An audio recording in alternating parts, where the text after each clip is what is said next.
Let's spike crime की कहानी। अदालत में गोली चलाने पर मजबूर हुई ये बेबस माँ एक नाकाम सिस्टम की कहानी बयां करती है। वो सिस्टम जहां अपराधियों के लिए एक सेफ पैसेज तैयार होता है बचकर निकल जाने के लिए। कुछ ऐसा ही इन दिनों कोलकाता में भी हो रहा है। एक ब्रूटल मर्डर को पहले सुसाइड बताया जाता है। एक माँ अपनी बच्ची के बॉडी को देखने के लिए हॉस्पिटल मैनेजमेंट के आगे गिड़गिड़ाती है। एक बार दिखाओ हमारी बच्ची का मुंह, एक बार दिखाओ, हमको नहीं दिखाया गया। और जब इंसाफ की बात होती है तो असली कातिलों को बचाकर संजय रॉय जैसे मुहरे को आगे परोस दिया जाता है।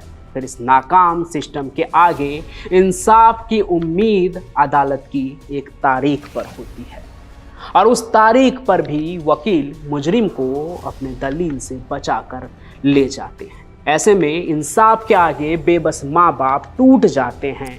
निर्भया केस की तरह सालों साल न्याय की उम्मीद में बीत जाता है, या फिर वो होता है जो आपने कहानी के शुरुआत में देखा, इंतकाम एक माँ का, जिसने भरी अदालत में जज और पुलिस के सामने अपनी बेटी के अपराधी को मौत के घाट उतार दिया। तो कैसे एक नाकाम सिस्टम ने एक माँ को हत्यारिन बना दिया, वो कहानी आप एकदम सिलसिलेवार तरीके से सुनिए। तो ये कहानी आज से करीब 4 दशक पुरानी वेस्ट जर्मनी में रहने वाली मैरियन बकमायर की है। रोज की तरह मैरियन 7 मई 1980 को भी वापस शाम को अपने घर लौटती है और आते ही अपनी 7 साल की प्यारी सी बच्ची एना को आवाज़ लगाती है, लेकिन एना घर में कहीं भी नहीं होती है। एना को अक्सर ही अपने माँ के गैर मौजूदगी में घर पर अकेले ही रहना होता था। तो अक्सर ऐसे में एना क्या करती थी, खेलने के लिए पड़ोस में चली जाती थी और शाम होते ही वापस घर भी लौट आती थी। लेकिन उस शाम ऐसा नहीं हुआ। वो घर से निकली तो पर देर रात होने के बाद भी वापस नहीं लौटी।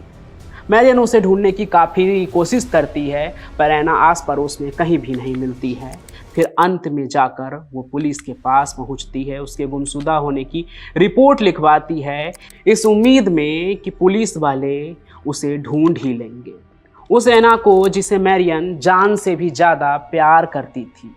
उसकी एक वजह ये भी थी कि बहुत कम उम्र में मैरियन पहले ही अपने गरीबी के कारण ना अपने 2 बच्चे को खो चुकी थी। इसलिए अब वो ऐसा बिल्कुल भी नहीं चाहती थी कि एना भी उससे दूर हो जाए, जिसे वो अकेले ही दिन रात मेहनत करके पाल रही थी।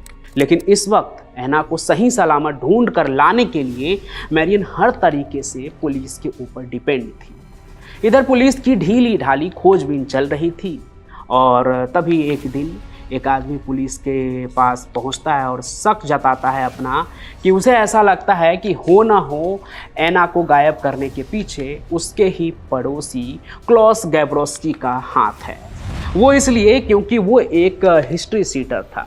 लड़कियों के साथ क्राइम करने के कई मामले उस पर पहले भी चल चुके हैं।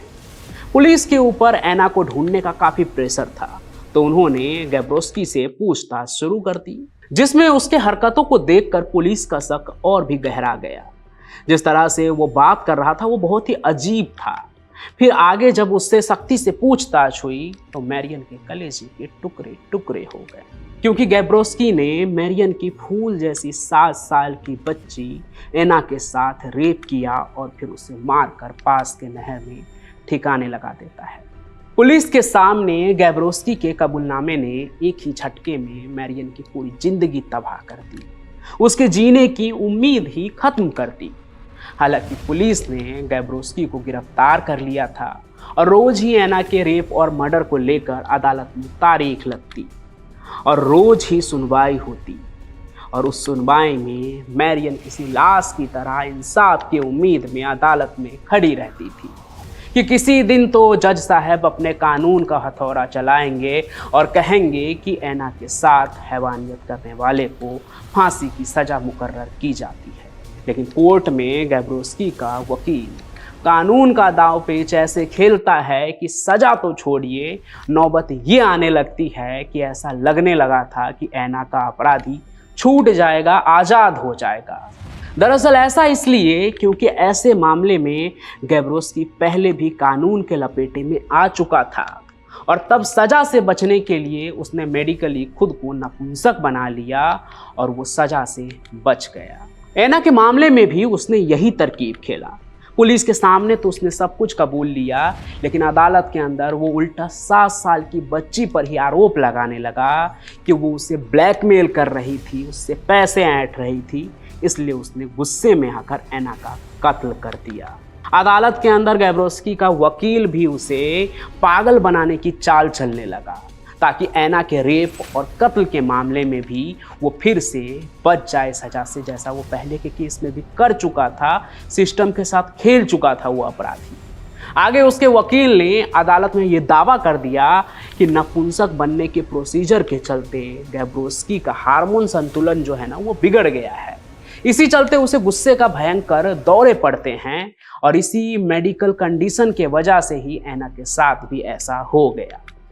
मीडिया में भी ये बात चलने लगी कि ऐना का कातिल इस बार भी बच जाएगा। गैब्रोस्की के वकील के दलील का जज पर भी असर हो रहा था। मरियम को तो ऐसा लगने लगा था कि उसके बेटी के कातिल को यूं ही सिस्टम के नाकामी की वजह से छोड़ दिया जाएगा और कल को गैब्रोस्की आज़ाद होकर किसी और ऐना को अपना शिकार बना लेगा। न्याय से उसका उम्मीद खत्म होने लगा था। फिर ऐना के मौत के करीब 10 महीने बाद आया 6 मार्च 1981 की तारीख। आज एक बार फिर से अदालत में ऐना की केस की सुनवाई हो रही थी। गैब्रोस्की कटघरे में खड़ा था और उसका वकील उसे बचाने की भरपूर कोशिश कर रहा था।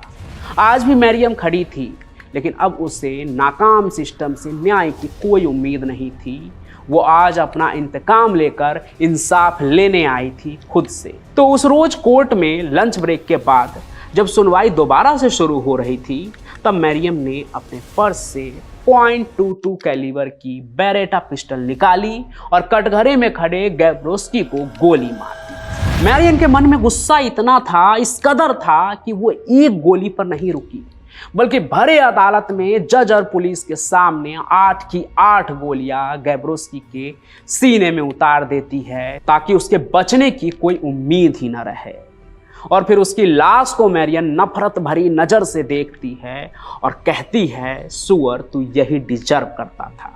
और कुछ इस तरह एक नाकाम सिस्टम ने एक माँ को हत्यारिन बना दिया। लेकिन लोगों के लिए मरियम गैब्रोस्की की हत्या करने के बाद हीरो बन गई थी। हर तरफ उसके ही चर्चे थे। साथ ही लोगों में यह गुस्सा भी था कि आखिर मरियम को गिरफ्तार क्यों किया गया, उसे रिहा कर देना चाहिए। हजारों लोगों ने उसके रिहाई के लिए लेटर भी लिखे, लेकिन कानून के नज़र में मरियम अब कातिल बन चुकी थी, जिसे सजा बहुत जल्दी मिल गई। हालांकि रियायत भी बढ़ती गई, उसे सिर्फ 6 साल की सज़ा सुनाई गई। उसमें भी 3 साल की सज़ा पूरा करने के बाद उसे रिहा कर दिया गया। आगे चलकर मरियम की यह कहानी इतनी पॉपुलर हुई कि उसने अपनी बेटी के रेपिस्ट और मर्डर से बदला खुद लिया, अदालत के अंदर गोलियां चलाकर, कि उस पर आगे चलकर नाटक बने, डॉक्यूमेंट्री और फिल्म भी। उसी फिल्म में से एक फिल्म का वो सीन है जिसे आपने कहानी के शुरू होने वक्त देखा था। इन दिनों कोलकाता में डॉक्टर के रेप और मर्डर केस में भी जिस तरह से जांच को लेकर मजाक चल रहा है और खास करके लड़की के परिवार वालों को जो झेलना पड़ रहा है ना, ऐसे में फिल्म का ये सीन भी खूब वायरल हो रहा है कि न्याय सिस्टम से नहीं मिले तो मजबूरन लोगों को न्याय से हार कर ये कदम भी उठाना होगा। हालांकि कानून अपने हाथ में लेना समझदारी कहीं से भी नहीं है। कानून पे भरोसा रखना चाहिए और उम्मीद करनी चाहिए कि ये और बेहतर हो, और जो सिस्टम को इस सब चीज़ को चला रहे हैं उन्हें ये इंश्योर करना चाहिए कि ये सिस्टम सच में बदले, क्योंकि भारत ऐसा देश बन गया है जहां हर घंटे कई रेप के मामले सामने आते हैं। ऐसे में ये बहुत ही सोचने वाला विषय है। बाकी इस पर आप क्या सोचते हैं वो कमेंट जरूर करें। कहानी को लाइक करें, ज़्यादा से ज़्यादा शेयर करें। हमारे इस चैनल को सब्सक्राइब भी आप ज़रूर कर लें। साथ ही साथ मैं पंचम प्रकाश आपको मिलता रहूँगा किसी और सफ़र में किसी और क्राइम की कहानी के साथ। तब तक के लिए आपका बहुत बहुत धन्यवाद। आप सुन रहे थे let's smile more than radio. Follow कीजिए हमें हमारे सोशल मीडिया प्लेटफॉर्म्स पर।